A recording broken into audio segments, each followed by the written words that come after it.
Estás escuchando La Tarde con Cristina, Cadena COPE.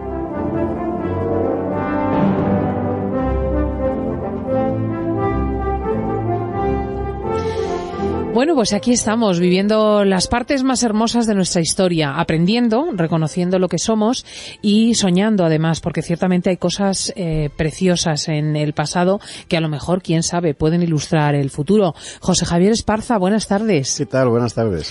Hablábamos la semana pasada de la conquista de México, de la Nueva España, y hablábamos de Hernán Cortés. Bueno, pues ahora la siguiente gran empresa española en este trayecto que nos hemos marcado en la gesta de España será la conquista del Perú, el gran imperio de los incas. El imperio de los incas. Hay que tener en cuenta que los españoles llegaban allí y empezaban a ver tierras y no sabían lo que había dentro. Es decir, que estamos ante una gente que está en un mundo que ignora por completo su extensión, su superficie, lo que hay dentro de los países por los que se acerca. Bueno, esta historia de la conquista del Perú es una hazaña verdaderamente formidable y uno se queda helado. Es decir, son 10 años lo que tardan en poder entrar por fin en el imperio de los incas. Al final del camino pues les iba a esperar un inmenso tesoro, como habían soñado, pero también muchos años de sangre y de guerra civil. Los promotores de la aventura, que fueron Pizarro y Almagro, los dos terminaron de muy mala manera. Pero también aquí en Perú, como en México, nacerá de ese desastre de guerra civil que hubo un enorme virreinato que va a asombrar al mundo por su riqueza, porque el Perú se convierte realmente en la joya de Europa. Se convierte en la joya de Europa.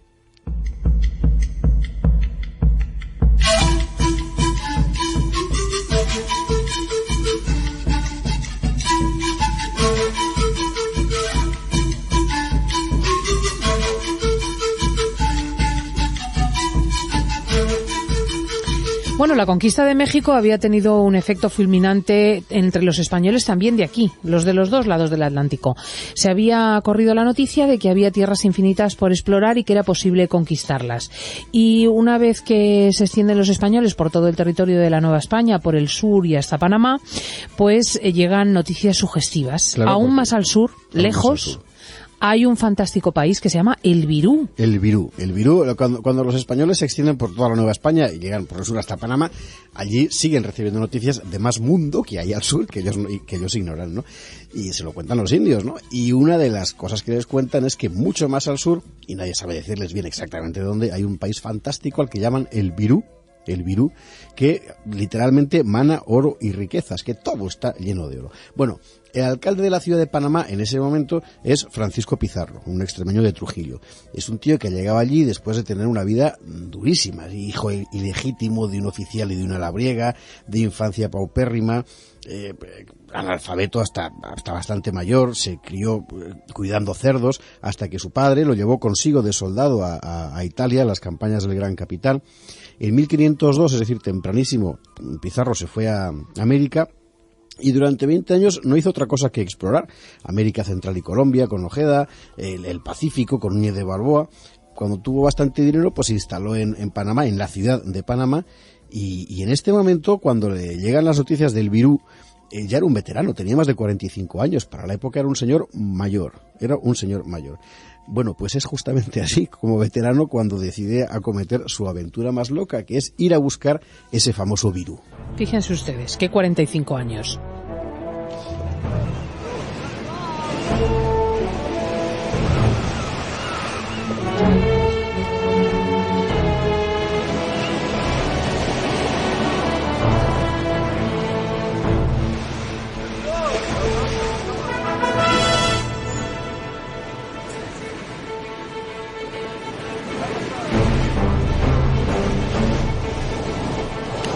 ...45 años de hombre, estamos en 1524 y como la veteranía es un grado, no deja las cosas a la improvisación. Pizarro organiza bien, se asocia con otro veterano, el manchego Diego de Almagro, y con el vicario de Panamá, el cura gaditano Hernando de Luque. Y aquí cada cual tiene su función. El cura se va a encargar de buscar dinero porque no tienen ni un duro, o sea, tienen dinero para vivir ellos, ¿no?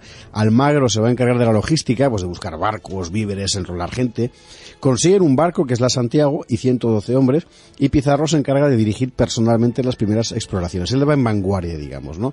Bueno, va en vanguardia 2 veces y las 2 veces se descalabra, la verdad es que es un desastre. Fíjate, en 1524, la primera expedición que hacen, intentan desembarcar en distintos puntos de la costa ecuatoriana. Todo está infestado de indios hostiles, vuelven de mala manera, Pizarro vuelve con 7 heridas, Almagro pierde un ojo, en fin, un desastre. Esta primera expedición es para no volver, pero esta gente conquistó América porque siempre volvía, así que... Es lo que tenían, volvían y volvían.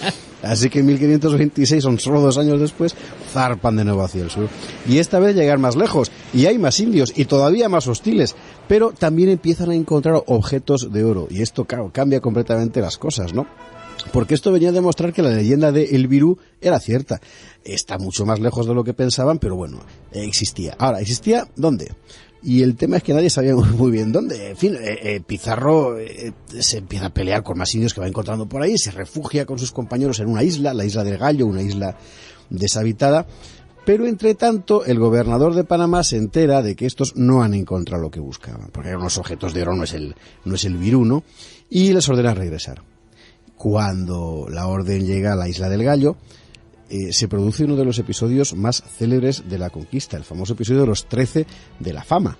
¿Bien? Las cosas están complicadas. La tentación de volver a Panamá es fuerte. Como hay órdenes superiores, nadie puede hacer el menor reproche a los que obedecen y retornan. Pero Pizarro es un hombre de honor. No ha llegado hasta allí para volver derrotado. Menudos serán ellos. Ya saben ustedes los caracteres que les venimos describiendo. Así que el conquistador toma una decisión drástica. Él se va a quedar en la isla del Gallo y con él quienes lo deseen. Así que coge la espada, hace el famoso gesto, toma la espada, traza una línea en la arena. No era un hombre de muchas palabras, es decir, no soltó una arenga, se limitó a exponer una disyuntiva escueta, suprema. Dilo tú que recitas mejor. Dice, por este lado se va a Panamá a ser pobres, por este otro al Perú a ser ricos. Escoja el que fuere buen castellano lo que más bien le estuviere. Y 13 hombres cruzaron la línea. Estos son los famosos 13 de la fama. Y además conocemos sus nombres. Mira quiénes eran. Alonso Briceño, de Benavente. Francisco de Cuéllar, de Torrejón de Velasco. Juan de la Torre, extremeño de Villagarcía.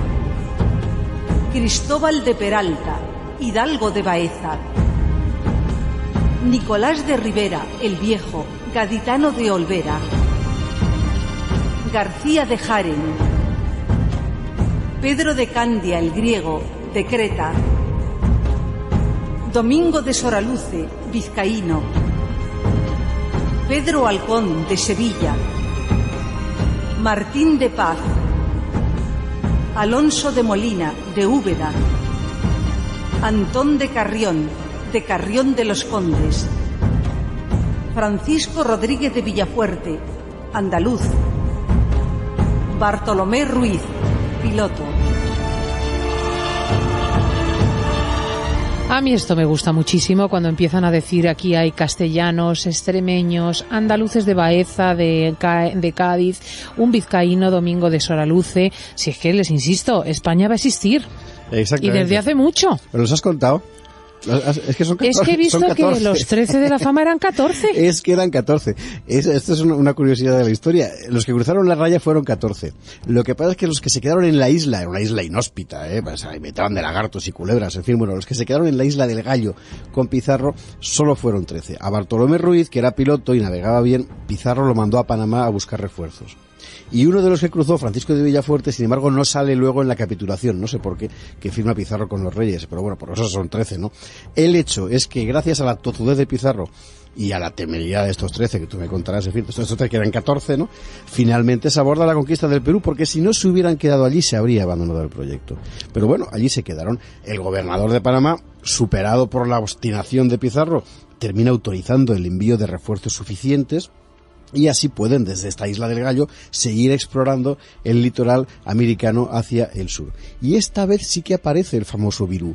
los conquistadores, bien, multitud de gentes vestidas con ricos atuendos, innumerables objetos de oro y plata, unos ovejos raros, dicen, que dan las llamas. Decían, las llamas, fíjense ustedes, ovejos raros. Ovejos raros, ven templos enormes, y esto ya era el gigantesco imperio de los incas. Y Pizarro decidió marchar a España y exponerle al emperador Carlos la empresa de conquista.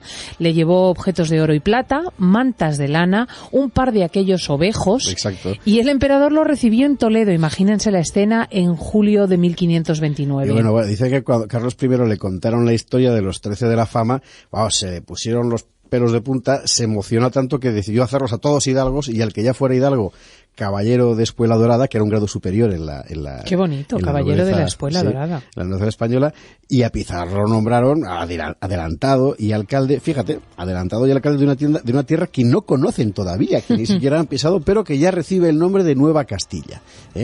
A Pizarro, a partir de este momento, sus hombres le van a llamar el gobernador, y las capitulaciones las firma nada menos que la reina, la bellísima Isabel de Portugal, ¿no? Efectivamente. Ya tenemos todavía hermosos retratos. Sí, sí.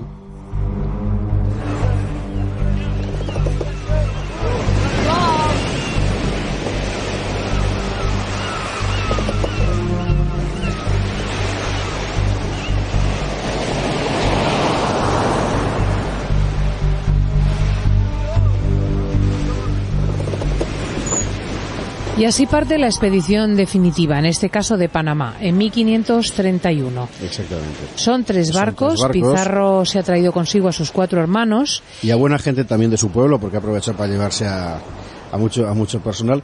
Durante meses van a ir tanteando literalmente a ciegas, sin mapas, no saben lo que hay dentro, ¿eh? Un mundo que es absolutamente fabuloso y también es enigmático, es un auténtico misterio. Desde el sur de lo que hoy es Colombia, a través de lo que hoy es Ecuador, fíjate el paseo, en fin, cruzan selvas, atraviesan desiertos, pasan montañas y al final llegan al norte de Perú. Que cualquiera mire el mapa, o sea, la hazaña física de esta gente, que no era más de 200 personas, es impresionante lo que hacen, ¿no? Y el imperio inca, al que llegan estos españoles arrojados y realmente esforzados, es ya un mundo en decadencia. Sí, esto es importante. ¿Te acuerdas que hablábamos la semana pasada de las enfermedades, la viruela, el sarampión? A Perú llega 10 años antes que los conquistadores, porque a través de los animales se ha extendido sin necesidad de que las personas vayan, de tal forma que cuando los españoles llegan, la viruela y la peste porcina ya han hecho estragos, sobre todo entre las poblaciones de las zonas cálidas, ¿no?, del Perú. Al mismo tiempo hay una tremenda guerra civil que está ensangrentando el Tahuantinsuyo, que es como llamaban los incas a su tierra, ¿no?, todo el imperio de los incas. 2 hermanos, Atahualpa y Huáscar, se están peleando por el trono y se van a pelear hasta el agotamiento, hasta la extenuación. Hay quien dice que no era exactamente una guerra civil, sino que era una guerra ritual, porque bueno, según se moría el Inca, como no nombraba heredero nunca, los hijos tenían que enfrentarse ritualmente seguramente es verdad, pero ojo, porque los muertos también eran de verdad. Es decir, la guerra civil era ritual, todo lo que quieras, pero era una guerra de verdad. Sucesión. Claro. Y tan real eran los muertos como el resentimiento de Huáscar cuando perdió. Atahualpa cogió preso a Huáscar y mandó matar a todas sus mujeres y a todos sus hijos, nacidos y por nacer. No, tremendo, en fin, lo de... Esto era algo parecido a lo que se practicaba en el Imperio Turco. La eliminación del sucesor y de todos sus hijos y posibles herederos para evitar dudas sobre la sucesión. Pizarro aprende pronto lo que está pasando en Perú. Sin duda supo que una vieja leyenda, recordemos aquí lo que había pasado en México, hablaba también de los enviados del dios Viracocha, que eran blancos y barbudos, pero también debió de aprender que esto, al contrario de lo que había vivido en Tenochtitlán Hernán Cortés, no impresionaba demasiado a Atahualpa. Sí, porque a Moctezuma el asunto sí que le impresionó, pero a Atahualpa me parece que le daba todo lo mismo. Bueno, también veía Pizarro que bajo los incas había muchos pueblos oprimidos. Huancas, Chachapoyas, Cañares, Yanaconas, en fin, tenían estos nombres. Y todos recibían a los españoles como libertadores, porque igual que pasaba en México, también aquí en el Perú, la gente estaba hasta el gorro del imperio inca, ¿no? Bueno, todos reciben a Pizarro como un libertador. Pizarro ve lo que hay y empieza a enviar mensajes a Atahualpa porque quiere verle. Además, digamos que por instrucciones él no debía declarar la guerra a Atahualpa. Él tenía que ir, ofrecerle la conversión a la fe y ofrecerle ser súbdito del emperador Carlos sin declararle la guerra, ¿no? Lo que pasa es que Atahualpa se hace el longis y no contesta. Como el Inca no contesta, el conquistador sigue internándose en el país, al otro lado de los Andes, y un día Pizarro recibe el primer mensaje de Atahualpa. Esto es como de película del Padrino, porque el mensaje que le manda Atahualpa son unos patos desollados. Qué bonito, qué bonito es mensaje. Una advertencia para que no den ni un paso más, ¿no? Pero Pizarro dice que a mi patos y sigue... Hombre, habían bajado hasta ahí, se iban a parar por unos patos. Recibe entonces un nuevo mensaje del Inca. Esto es, le cita en Cajamarca. Cajamarca, que era fue una ciudad muy importante, pero que ahora era una ciudad abandonada. Pizarro sabe perfectamente, hombre, le iban a decir, ¿verdad?, que esto es una ratonera. Pero, como en la Isla del Gallo, es decir, no va a dar marcha atrás. Sabe que es una ratonera y lo que hace es asumir la trampa que sabe que le está poniendo Atahualpa, ¿no? Y así llega el 15 de noviembre de 1532, llega, Pizarro ya está en Cajamarca y el Inca llega a Cajamarca. Y los españoles se quedan impresionados con lo que ven. O sea, no menos de 10.000 guerreros, una lujosa corte de nobles. Atahualpa va sentado en una litera de oro. Delante de él van siervos que mullen con alfombras el suelo que pisan los porteadores de Atahualpa. Y enfrente tienes a 156 españoles barbudos, sudorosos, con un fraile dominico, Fray Vicente Valverde, y 20 arcabuces, 70 caballos y unos cuantos falconetes ligeros, unos cañoncitos pequeños, ¿no? Ligeros pero estruendosos, vamos, que hacían. Bueno, te puedes imaginar la situación, y se van acercando a las dos compañías, la compañía pequeñita de Pizarro, que eso sí, ha tomado la precaución de disponer a sus hombres por en torno a Cajamarca, y la horda multitudinaria de Atahualpa. Se acercan en paz, pero yo creo que nadie ignora que van a acabar a bofetadas. Bueno, y lo que pasó ahí, a partir de este momento, es un auténtico misterio. Es decir, hay 4 versiones. Ninguna de ellas coincide. Lo único en lo que todas coinciden es que aquello acabó en batalla campal, ¿no? Para explicarlo aquí, pues hemos cogido el testimonio del único que era testigo presencial de los hechos, ¿no? De uno de los conquistadores, Francisco de Jerez. Es posible que Francisco de Jerez no entendiera exactamente lo que estaba pasando, pero bueno, es el único que lo vio, ¿no? Y así es como él lo contaba. Escucha.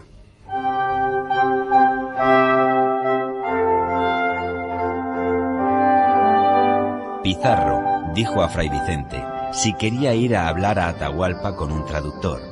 Él dijo que sí, y fue con una cruz en la mano y con su Biblia en la otra, y entró por entre la gente hasta donde Atahualpa estaba, y le dijo: yo soy sacerdote de Dios, y enseño a los cristianos las cosas de Dios, y asimismo vengo a enseñar a vosotros. Lo que yo enseño es lo que Dios nos habló, que está en este libro, y por tanto, de parte de Dios y de los cristianos, te ruego que seas su amigo, porque así lo quiere Dios. Y ve a hablar al gobernador, que te está esperando. Atahualpa dijo que le diese el libro para verlo, y él se lo dio cerrado. Y no acertando Atahualpa a abrirlo, el religioso extendió el brazo para lo abrir, y Atahualpa, con gran desdén, le dio un golpe en el brazo, no queriendo que lo abriese. Y porfiando él mismo por abrirlo, lo abrió. Y no maravillándose de las letras ni del papel, como otros indios, lo arrojó 5 o 6 pasos de sí. El religioso volvió con la respuesta al gobernador y le dijo lo que había pasado con Atahualpa y que había echado en tierra la Sagrada Escritura. Entonces el gobernador tomó la espada y con los españoles que con él estaban, entró por medio de los indios. Con mucho ánimo, con solo 4 hombres que le pudieron seguir, llegó hasta la litera de Atahualpa y sin temor le echó mano del brazo izquierdo diciendo: Santiago.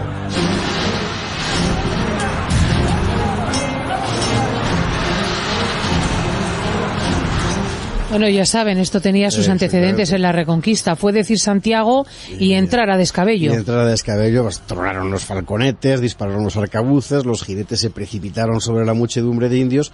Y estos, al ver sobre todo que todo aquello pasaba con el Inca hecho preso, pues salieron de estampida. La verdad es que la batalla duró media hora, no duró más.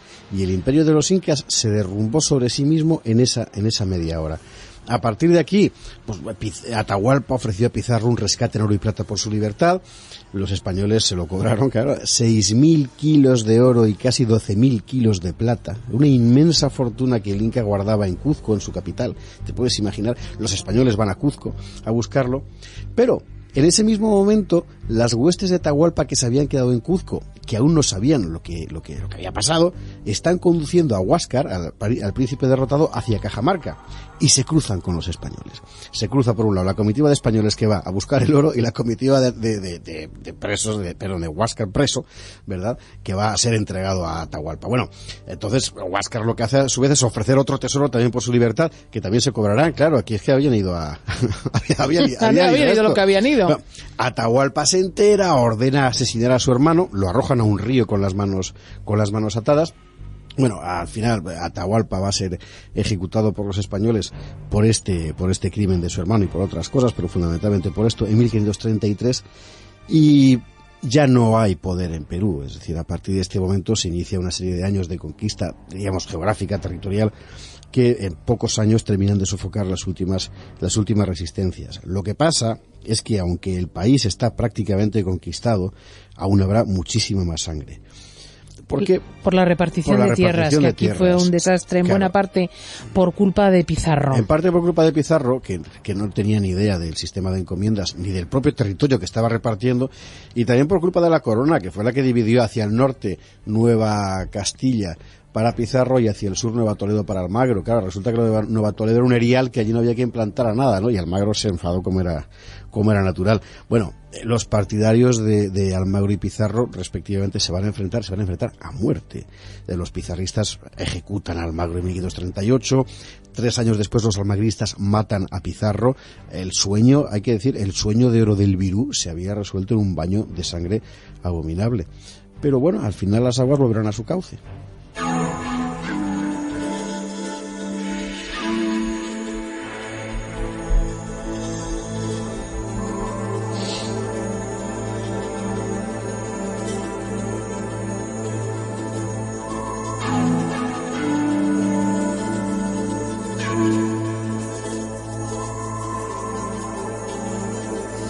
Y es que no hay que idealizar las cosas, José Javier. Las grandes virtudes generalmente en los hombres van acompañdas de grandes vicios. Los grandes también, vicios, me refiero a los hombres en general. Ya sabes que aquí no hablamos de forma políticamente correcta, lo siento.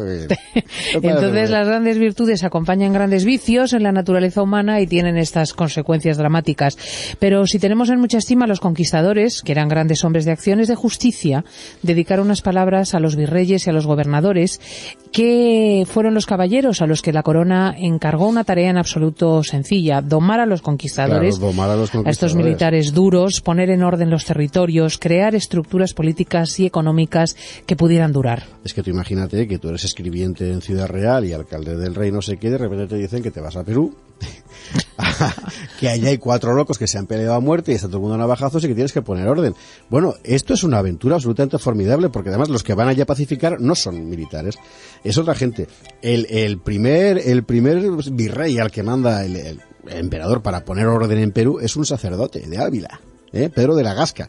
Esto es curioso que se repite en la historia, porque aquí sabes que en la COPE llegó don Bernardo de Ávila a poner orden. Y es que estas gentes castellanas ponen orden muy bien. Pues allí fue Pedro de la Gasca, efectivamente, sacerdote y jurista abulense. 5 años estuvo de virrey y bueno, consiguió aplastar a los insurrectos, distribuyó las encomiendas, dictó leyes de protección de los indios y además organizó la protección minera, es decir, fue llegar y pacificar. O sea, realmente los españoles que iban allí a conquistar, conquistaban. Y los que iban a poner orden también sabían cómo hacerlo, ¿no? En Perú volverá la gente a pelearse, pero entonces aparece otro sujeto excepcional, que es Francisco de Toledo, que era conde de Oropesa de Toledo. Este fue virrey entre 1569 y 1581, y entre otras cosas, tuvo la excelente idea de adaptar, digamos, a la española lo que eran las formas tradicionales de trabajo y de tributación de los indígenas, de tal forma que las cosas que ellos hacían normalmente de trabajo comunal, de entrega de tributos, etcétera, lo hispanizó y lo metió dentro del sistema de explotación, de tal forma que pudo integrar a los indios dentro del nuevo sistema y además, bueno, tratando de que la vida de los indios fuera lo más parecida posible a como era con los incas, ¿no? Y aquí en el Perú, como en Nueva España, pues surge también un enorme virreinato y va a ser inmenso, porque el virreinato del Perú al principio es toda América del Sur excepto Brasil. Imagínate lo que era aquello, pues así de grande era. Y en torno al oro y la plata de este lugar, del Virú, la sociedad peruana repite el esquema clásico de la América española. Una élite de españoles de origen en la cúspide, una capa creciente de población mestiza en torno al comercio por debajo y una base mayoritaria de población indígena. Exacto. No instalan la capital en Cuzco, que era la capital del Tahuantinsuyo, del Imperio Inca, sino en Lima, que al principio se llama Ciudad de los Reyes, porque claro, Lima tiene mar. Y hace falta un puerto, que es lo que quieren para poder llevar oro entre otras cosas, ¿no? Así el puerto del Callao se convierte en el ombligo del tráfico de metales, en el ombligo del tráfico mundial de metales. Enseguida se llena de piratas, entre otros el famoso Roger Anson, ancestro de nuestro amigo Luis María Anson. Ah, sí, era de allí. Sí. Era de allí, no, era inglés, pero un pirata, y iba allí a ver qué pillaba, ¿no? Bueno, en fin, muy pronto aparece en torno a esta riquísima sociedad limeña el primer gran talento literario de la nueva sociedad, el Inca Garcilaso. El Inca Garcilaso, no olviden este nombre. Hijo de un capitán español y de una princesa indígena. En 1551, es decir, enseguida se crea la Universidad de San Marcos. En 1568 la primera biblioteca, que es la de los jesuitas. Enseguida también la primera imprenta. Y fíjate, el primer libro que se imprime en Lima lo tira un turinés, Antonio Ricardo, y su título es Doctrina Cristiana y Catecismo para Instrucción de Indios y de las demás personas que han de ser enseñadas en nuestra Santa Fe, traducido en las dos lenguas generales de este reino, quichua y aymara. ¡Qué preciosidad! Pues ahí estamos. Es una preciosidad cultural decir esto, porque realmente lo que se ve es que en una época lejana, muy lejana del siglo XIX, donde los ingleses se instalan, por ejemplo, en la India, no me cansaré de decirlo, con absoluto desprecio de la sociedad local, los españoles incorporan las lenguas indias, el quechua, el aymara, las consolidan, las intentan mantener. En fin, es una historia preciosa. ¿Y qué fue de los 13 de la fama? Porque yo siempre te pregunto por los personajes al final. Pues hay una historia interesante. Algunos se enriquecieron, otros murieron en estas guerras civiles horribles que hubo, otros siguieron explorando, pero hay un caso fantástico, yo creo que único, que es el de uno que se quedó a vivir con los indios y que se murió con ellos. Alonso de Molina, uno de Úbeda, que era uno de los 13 de la fama, efectivamente. Pues muchos años más tarde, un soldado, veterano, digo, de Trujillo, iba con Pizarro por la isla de Puna, y se lo contó al cronista Jerez, iba con Pizarro explorando la isla de Puna, en Ecuador, y de repente, mira.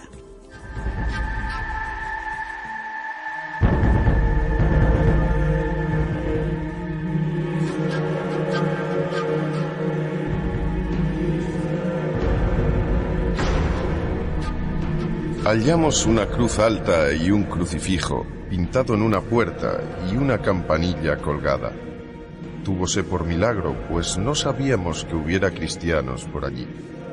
Y luego salieron de la casa más de 30 muchachos y muchachas diciendo: «Loado sea Jesucristo, Molina, Molina». Y es que, cuando el primer descubrimiento, se le quedaron al gobernador 2 españoles en el puerto de Paita. El uno se llamaba Molina y el otro Ginés. A Ginés lo mataron los indios en un pueblo que se decía Cinto, porque miró a una mujer de un cacique. Y el Molina se vino solo a vivir a la isla de la Puna. Y fue Molina capitán de aquellos indios contra los chonos y los de Túmbez. Allí levantó esa iglesia con cruz y campana. Un mes antes de que nosotros llegásemos, a Molina le habían muerto los chonos en la mar pescando. Sintiéronlo mucho los de la Puna.